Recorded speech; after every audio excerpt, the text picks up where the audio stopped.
people in this room know me. Probably, I think it was 13, 14 months ago, I stood here and I presented on my crazy brainchild called the Sheffield Pound, a digital payment solution for Sheffield, for local independent businesses and SMEs to save them money. I'm a former corporate and offshore banker. I worked for a multinational bank for many, many years, and I'm now a fintech entrepreneur. I'm a local lad from Sheffield, now based in London, but I'm committed to launching quite an innovative payment solution in Sheffield for our local businesses, support our city and support our local economy. Key thing I want to talk about though, because it's not supposed to be about tech this evening, is a recent law change which happened a couple of weeks ago, and it's very relevant to everybody in the room because third parties can now access your bank account. I can access every single person's bank account in this room now because of this law change. And it's not to be viewed in a negative way, it's actually a very positive light, and it's going to change. Well, personally, I think it's game changing for the UK banking sector. So, I'm going to make this very short and snappy because we're late, everybody's had pizza, probably want more beer as well, so I'll make it as short and snappy as I can do. Essentially, PSD2 is called the Payment Service Directive 2. It's European-wide legislation and it's already taken effect. It was transposed into local law 13th of January this year. Hardly anybody knows about it, which is the regulatory and the compliance framework for something called open banking. Open banking is a new era we live in, where I think probably the best thing the CMA have done is they investigated retail banking. And they said, guys, there's not enough competition, UK banks. Your products are rubbish, your pricing is too high, and there's not enough choice for consumers.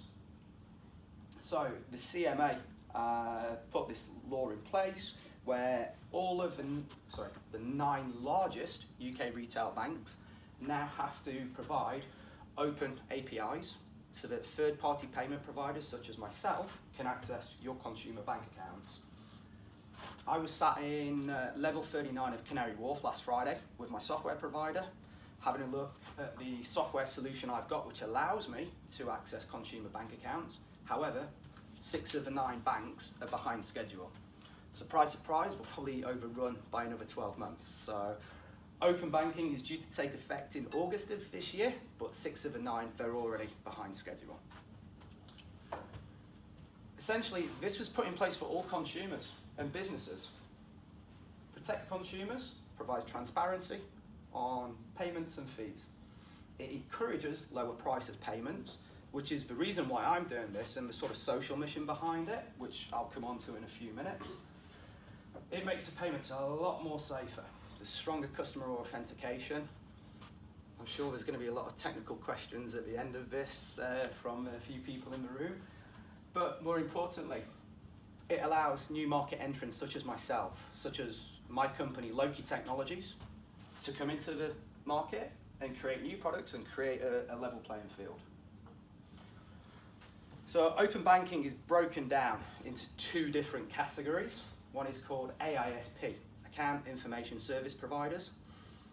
There's a lot of applications out there in the marketplace already, such as money management tools. Clio is one of the tools. That is where a company has been granted Account Information Service Provider status by the FCA. What I'm going for, Loki Technologies and LociPay, is a PISP, a Payment Initiation Service Provider, where I act as the new merchant gateway, where I go direct to your account at HSBC and I pay 20 quid to local Peter Smith coffee shop. I don't need to use Visa, MasterCard, or any of the old payment rails, which are 50 and 62 years old. This really is game changing, it's innovative, it's bringing disruption, and so how is this going to work? Just to quickly talk you through this. So the API keys which I'll be using, so we've got LociPay in the middle. I'll be able to gain access to everybody's financial data, everybody's financial platforms and financial institutions. So I can link your Visa card, your MasterCard into your PayPal account, your Stripe account, your Citi cards, your Amex, if you have an Amex card. I am the central point where I can then go back to your Visa card with Halifax, for example. Through the API keys, a data package is sent back to sent back to Halifax to your Visa card to get authentication and approval that yes, the payment is good to go. This is all managed by our user interface for LociPay, and then we will send the funds to Peter Smith, coffee shop owner, for example. A quick sort of walkthrough as to how this will work. How do I gain access to your bank account? Well, you guys have got to give consent. It isn't just an open marketplace. So, quick walkthrough where initially in the LociPay application, you can choose the financial institution. So, we've got American Express here. What you will do is, you'll enter your internet banking, user ID, and your password. That's it. That's all that's needed.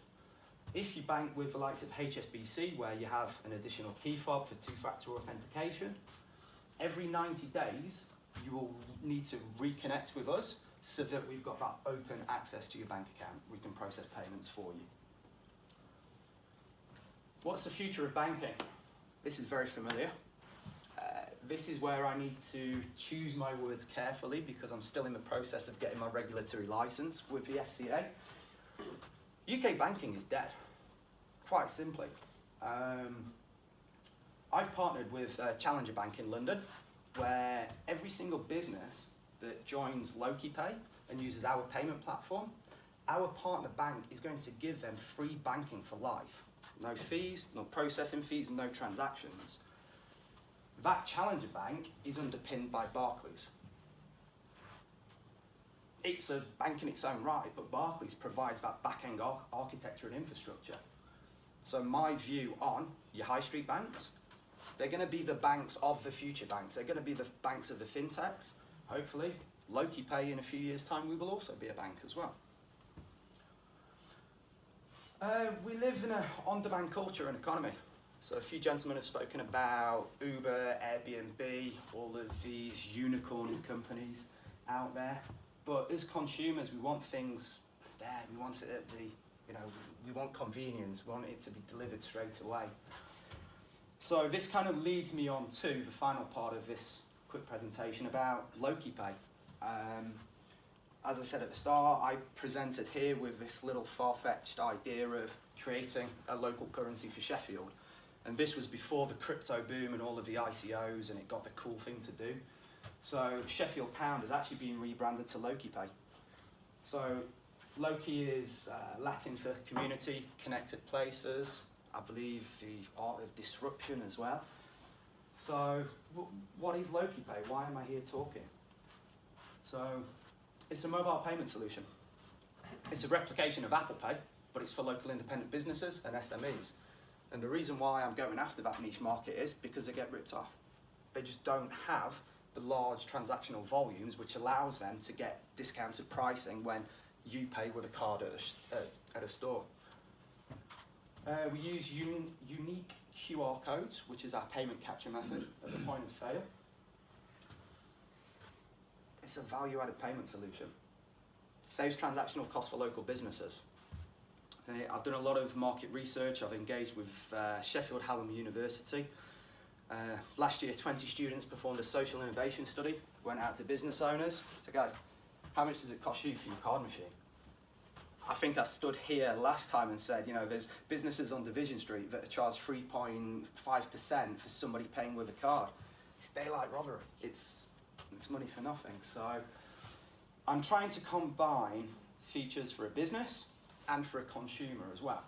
So starting with why would a business want to use LociPay? Well, we cover all payments, something called omni-channel. So if you're a business, you've got an e-commerce site, you've got customers paying over the telephone, you've got customers coming and paying at a point of sale, we're going to cover every single payment need that you have. We drive the transactional cost down. And I'll show the final slide as to what our price point is compared to established players in the market. Enhance your brand awareness. Essentially, it's a digital showcase of independent businesses. That's who we've built it for. I presented at FinTech North in Leeds a couple of weeks ago, and an example which I gave of a digital showcase is I walk out of Leeds train station and I'm presenting at the Open Data Institute, which it isn't a million miles away, but I don't really know Leeds, and it's early and I want a coffee. First coffee shop I see is Cafe Nero, across from the station. But as a former offshore banker, I know that all of their profit gets routed to Douglas in the Isle of Man. So I'm not going to buy a coffee there. I want to buy local. I want to support independent businesses in every city which I go to. The final element for businesses is rewards and discounts. So going back to the on-demand economy, consumers, they can drive a hard deal and try and get the best bargains possible. So we've added an element where retailers, local merchants, they can deploy loyalty rewards, discounts and special offers to entice consumers into their stores. So for consumers, one of the key things from the consumer side is savings. This is all about improving financial health, financial well-being, and reducing the poverty premium. So I lived overseas for a couple of years, and when I came back I was doing a lot of research and crunching a lot of data, understanding more about financial inequality. Last year I was part of something called the Finance Innovation Lab in London. I went through a fellowship program which was focusing on building good financial products which help improve people's financial health and financial well-being. And it really pissed me off when I found out that such a large percentage of Sheffield postal codes are within the lowest 30% of the most deprived areas in the whole of the country. So what this feature is, round up the small change on every transaction. 10, 20, 50p, quid, whatever it is. The main reason why I've included that is, the statistic that pissed me off the most was, there is, what's the figure? 17.5 million adults in the UK have less than £100 in cash savings. It's 1 in 4 families, and I think it's about 47% of the adult population. If somebody is to save just 30 pence per day, every day for a year, it's 107 quid. So we've started to make that statistic history. Money management is included in there. These additional elements are going to be in version 2, and this is to kind of show the blockchain capabilities of what can be included. So identity store, people's medical records. We'll be looking to use the Ethereum blockchain, smart contracts, so I won't bore people about that. I'll answer questions afterwards. So just to quickly wrap it up, what is LociPay? It's a combination of mobile payments, it reduces transactions for our businesses, it's money management for consumers, round up savings, and then rewards and discounts. Why do we need it now? Just a very quick evolution of payments. It was only, 11 years ago when contactless was introduced, Apple Pay, and we're now in the era of open banking and PSD2. However, 90% of consumers don't know what this is. Is that because of the banks didn't want it to be out in the public domain? All various media publications, who knows? But it's a law that was passed on the 13th of January, and 90% of UK consumers are not aware of this. And it shouldn't be viewed as a negative. As I showed in some of the initial slides, this is actually positive because it's creating better products and it's driving prices down for businesses. The PSD2 timeline, which I've covered in one of the previous slides.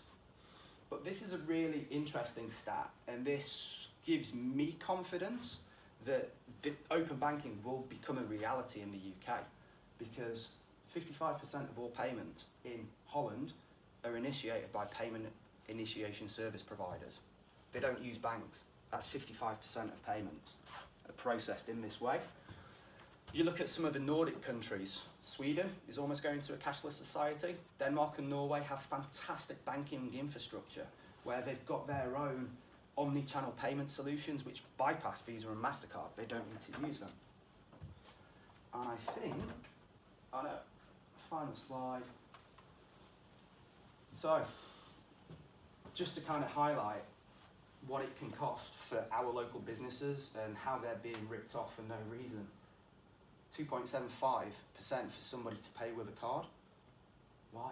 We're in an era of open banking where I don't need to use Visa, I don't need to use MasterCard, I can go direct, and the price point that we're looking to charge businesses is only 1% for this. So, that pretty much sums up my presentation. Over to you guys for any more questions. Any questions at all? Thanks, Kurtis. I've got one quick one comes to time. Well, you said 6 out of the 9 big banks are not on board yet and they're behind schedule. Yeah. Are they going to get punished or fined for that? There isn't anything in the PSD2 paper that says what their fine is. It's probably just going to be a slap on the wrist and here you go, here's another 6 months to release your API keys. Don't know. Who are you in all of this? Who are you? Oh, sorry, there was two. Sorry. Lady first. I'm confused who you are. Are you replacing PayPal? Are you replacing NatWest? All of the above. But then where do I get paid? Where do I put my money? So your salary will get paid into your bank as normal. Yeah. For your normal expenditure, when you're out and about shopping, buying goods, Yeah. paying for services, etc., we are going to be an alternative solution that you can use. So you don't need to carry your cards anymore. We can go direct to your bank account at NatWest, link to your Amex card, your MasterCard with the post office, whoever. Are you concerned that a lot of people are looking at you the way I'm looking at you right now? Because there's obviously a massive amount of distrust with the banking sector. Absolutely. I mean, you said this is positive. It scares the living shit out of me. Yeah. I feel like anybody who's got some kind of banking understanding can ask for sort of like open information about my bank account and then go, ta-da! Yeah. And I'm like, no. Just going quickly back to it. So, you've got to give consent. It isn't an open marketplace. I was a little bit. Who are you though? So who am I? So, officially, I will be a payment initiation service provider, and I'm regulated by the FCA, Financial Conduct Authority. So, yes, there's new entrants into the marketplace. I'm one of them. However, the FCA are incredibly selective, as rightly they should be, who they will grant licenses to. So, I am a new payment gateway, which is called a payment initiation service provider. And yeah, you're not the first person and won't be the last person who gives that answer that I'm scared shitless about this. And it goes back to the point about 90% of UK consumers have no idea what this is, what open banking is, and that this industry change is happening. So it's down to the likes of me, it's down to the likes of FinTech North, FinTech London, all of the big industry organisations to really get good publicity out there to say, this is revolutionary. The monopoly for the banks is over. So at the minute currently, if a third party asked NatWest Bank for my information, NatWest Bank said before the law passed could just say, no, you're not having it. Absolutely. Whereas now... They've got no way, technically they've got no way to as well. Okay. Okay, because the exchange of information is submitted via encrypted data packets via the API keys connected directly to the bank. So just going to this slide here, so this would be your login to American Express, for example. You know, I can't get access to your account straight away. You've got to consent. So you're logging into your internet banking and you're allowing me consent to initiate payments on your behalf. So you have to consent, you have to log in, you have to say, yes, Loki Technologies, which is the company behind LociPay, can process payments on my behalf. I can't even do this until I get my final license from the FCA. So I've got some initial approvals so far, and they've given me the green light that, Kurtis, this is good, this is great. Yeah, we're happy to give you something called limited network exemption, where I can test this with a few local businesses. Going back to how picky the FCA is, I think it's because of my banking background for 11 years and the qualifications I've got and everything that I've done, that they said, yes, we will allow you into our innovation hub because we like this. It's an innovative product that you're creating. 40, 50 other companies have probably done that and they've been turned away. So in essence, are you a digital version of the Bank of Dave? a little bit, yes. A more robust and stronger version. But similar sort of like concept. Yeah. We can process payments on behalf of consumers.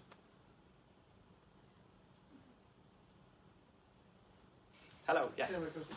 So, I know a little bit about cryptocurrency, and I'm not sure to what extent this is a cryptocurrency, so maybe that sounds right. But part of what I understand about cryptocurrencies is the irreversibility of it, and the fact that there's a quicker clearance time end to end of a payment, typically in a cryptocurrency than there is with a Visa. So is that part of the benefit of this, that you've got shorter clearance times? Yeah. And how is that achieved? Shorter clearance times, your first question, it's not crypto. Right. It's not at all. We will use blockchain in our second version, Right. but that's going to be business to business transactions and business to business trade. So the contracts can be exchanged a hell of a lot quicker. But LociPay, it's not a crypto. It's cash, it's sterling. It's direct access to your bank account, extracting X amount and crediting the payment. So is it like a CHAPS payment? Is that how it is? It's a more advanced More version. advanced version, Yeah, so chaps, backs, yeah. they're kind of redundant now. Okay. I'm just trying to give an example right now. So you go to a shop and you'll see this little grey box produced by a company called Ingenico, where you tap your card or you put your card into it. I strongly believe 12 to 18 months time, they're gone. They're replaced with a lot smarter devices, which are like smartphones or like a little tablet. And I know that because I'm in discussions with a US company to get them here in this country quicker. So How does it differ from Apple Pay, or is it an alternative to Apple Pay?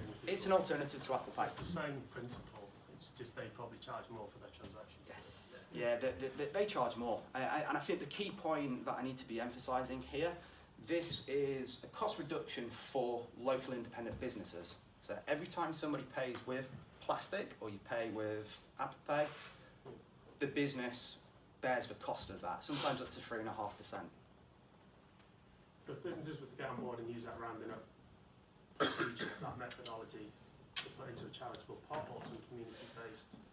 Okay, yeah, sorry, I might not have been 100% clear on the roundup transaction part of it. That's for the consumer. So when the consumer... Could you do that in a charitable donation as well? Absolutely, we could. Yeah. At the point of sale, say I don't want it for myself, I want to put it into that local charitable pot. Absolutely. Yeah. Do people still keep their normal bank account? Yeah. And in which case, what's the motivation for the banks to bother if you're doing all the rest of it? Banks still need to exist. They still need to be there because everybody will still get their salary paid into NatWest HSBC, for example. Yeah, this isn't a replacement for banks. It's a replacement for payments. So it's an alternative solution in the payment space. Because there's cards like, I don't know, Revolut or something like that at the moment. I think they focus on... So you've got Revolut, Monzo. I just got the gold one delivered today, Glint. It's the fintech space is turning into a very saturated market, but there is one company that provides the white label solution for every single one of those. They're all the same, they're just different front, different badge on the front, same tech. And I hope that company doesn't see this video. Sorry, did that answer your question? Yeah, I think so. Okay. Are you going to expose an API for developers to use LociPay in their own apps? Yeah, I'd love to. Yeah, yeah. Eventually we will do. Okay. Version 2 for sure. If I go back to the presentation I gave 13, 14 months ago, you know, I have this vision and this mission. Payments is the first, and then we're looking at logistics and we're looking at e-commerce. So yeah, we want as many developers on board as possible. So if you're working on something, let's talk. Yeah, could be interesting. Yeah. I'll give it to Cam Sorry, first, Cam. he was quick at it. Cheers. You mentioned like the digital premium, so people in poverty pay a digital premium. Often that's because they're quite low on the digital inclusion scale, so they're poor with technology, sometimes poor literacy rates. How does this actually solve that for that group of people who find actually using technology quite difficult? I tend to disagree on what you've just said there, because I've gone down to Sheffield Credit Union quite a few times, and I was in discussions with them about 15 months ago, and every person who walked in had a better smartphone than me. So they've got the tech and they use it. Yeah, so, right. So, I think what we see a lot is that they might have a better phone, but their understanding of what They're not as into savvy, and yeah, they understand it. with different agreements and how they find products like utilities, for instance, Yeah. that are best for them. That's where often people are falling down and not managing to get the best deal. Yeah. And that's what usually incurs a premium. Yeah. This is a technology solution that's aimed to solve that. I don't understand how you're going to cross that divide and help people use something that they might struggle to use. How are you engaging? Good question. I'm stumped a little bit on that one to give you a clear I answer. don't mean to put you on the spot. Yeah, no. I like being put on the spot. It's good. There's a lot of things that I want to do with Loki Technologies, but I need to get this payment solution out first of all. It's a point of sale payment device. Yeah, I'd love to look at utilities. I'm a real entrepreneur now, and I've set up what I call a cost reduction business as well, where I've got introducer agreements and relationships with myriad of service providers, utility providers. Once I've got Loki Technologies funded, we've closed out the seed round, I've got enough capital, I can bring more staff on, then yes, we will look at utilities and we'll look at financial education, we'll look at the money management side of things as well. So yeah, we can give tools to that, I hate to say category, that demographic that, yeah, they're not as savvy. They need education, they need help. I'd love to do that, but I need to get funded, I need to build a team, and then we'll get to that point. I can't do it straight away. Do you want to help on that side of things? No, it's a big problem to tackle. It is a big problem. I think the way it's great that you want to have all of that on your roadmap. I think having the principle at the start is a really good sign as well. Yeah, it's financial health and financial well-being. Myself and Ahmed, we were chatting earlier during the pizza break. Yeah, there is an underlying social mission to this. I wouldn't say Loki Technologies is it's not a social enterprise, but it's a tech for good business. That's what it is. And yeah, LociPay will be the first version goes to market, and then hopefully, yeah, raise the capital we need, and then we add on all these extra bits and pieces and what's needed. Can I just pick up from that point? Bit of an anecdote from the other night. Went to a casino for a drink, and you go in, and I'm not a member, so I don't gamble. Yeah. But they asked me if I've ever been barred, or if I've ever self-excluded myself from gambling. I thought it's quite an interesting question to ask. It's a bit like, are you a terrorist when you go to America? It's like, of course I'm not going to say I'm self-excluded, but something like this, you could build that in, a self-exclusion from gambling, because it, you know, Absolutely. gives someone the opportunity to really stop themselves gambling. Absolutely. Yeah, but one of the things me and Ahmed need to sit down and talk about is, I didn't mention this earlier, but I'll raise it now based on your point is, this can be a tool that can be used by people who are on benefits, people phase 2 or 3 rehabilitation, where they get their benefits paid into LociPay. Essentially, it's a digital payment wallet. That's what it is. So people don't have cash in their pockets. They're not going to go buy Spice or whatever that crap is and, you know, end up down at the cathedral slumped over like a zombie because they don't have cash in their pocket. This, where's my phone gone? You know, it's an electronic payment wallet. I just don't know where to begin, and that's where we can have those conversations. How can in version 2 or 3 of LociPay, we look at that demograph? We look at adding on to it. Maybe we create a little think tank from people in this room who can have that. Final question. Yeah, sorry. Yeah, very short. You say you're based in London. You want to do something? London and Sheffield. What would make you commit to Sheffield as your? What is Sheffield missing? I'm a local guy. I'm from Sheffield. Yeah. The only reason why I'm in London is because the lack of skills here in Sheffield. So what kind of skills are missing here for you to place your business here? Because obviously in SmartSheffield we want to plan it. I absolutely. I struggle to find a CTO for the company and a good back-end developer for the app, because at the end of the day it is a payment application, and I just could not find the right people here in this city. So I had to make the decision to relocate to London. Is it permanent? I don't know. Me personally, I'm committed to launching LociPay here. I've mentioned Loki Technologies. I've got another company called Sheffield Community Technologies, which is the social enterprise which Unlimited kindly gave me a grant for. So I'm committed here. Yeah. Whoever can help with this project, I'm all ears. I want to launch this here in Sheffield first. It's easy to go to Manchester or Leeds and take their money.